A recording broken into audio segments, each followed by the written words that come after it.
in the Few Minutes with Jesus, and we're in this, this marathon leading up to his crucifixion. We are in the 23rd chapter. We begin with the 27th verse. It reads like this: "A large crowd trailed behind, including many grief-stricken women.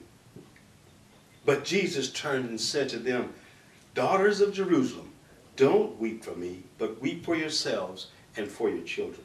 For the days are coming when they will say, fortunate indeed are the women who are childless, the wombs that have not borne a child, and the breasts that have never nursed. People will beg the mountains to fall on us and plead with the hills, bury us. For if these things are done when the tree is green, what will happen when it is dry?'" Concern for daughters, concern for the women of men, concern for femaleness. That's what we want to refer to this. Can you imagine Jesus now clearly to even have to have somebody bear his cross? He is so beaten. Some people use the term "lead while you bleed," what have you, but he's so beaten, but he yet has care for those persons that I refer to as the blood of ministry, and that is women. And to be able to look up on them, you can almost see him not necessarily upright. That's just my imagination, not even upright, but just beaten down and able to have enough concern still. Jesus has concern for humanity all the way unto death, as we get to say. See, and here his words now are for these women who are crying, these women, and he says, yourself, that a day is coming. And now some people, you hear you talk about eschatology, end times, will say that this period of time has already happened where they would be concerned, they would be scattered abroad. That's already happened. But what I have found is parallelism, not just things parallel, but also things that are sequential in terms of God's word, and cyclical. They happen once, they happen twice, they happen 3 times.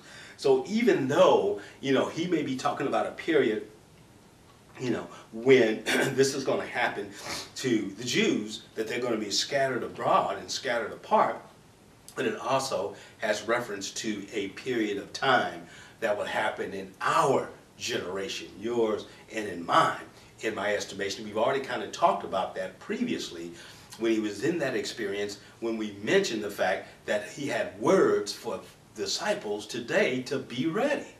And so, now of course some people say, well, that's counter to the rapture, or that's counter to being caught up before tribulation. But we can see that clearly there is a period of time when somebody who are believers are being persecuted. That's happened before.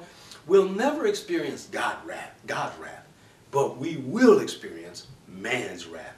I would love to be able to tell anybody that will be raptured before this period of time that he talks about, but it's just not that clear, and it's on purpose, so that people will continue to do the work that they have to do for him. There are people who need to be saved, their souls healed. There are people who need their lives. There are people who are believers who need to have the way pointed to them so they can live victorious lives. They live lives in the pit of disgrace, in the pit of failure. And, there is so much work to do for us to be caught up on this particular period that he talks about with these women. Let's do what we've been called to do. Concern for the daughters, concern for the women of men, concern for females. Father, we bless you. Thank you.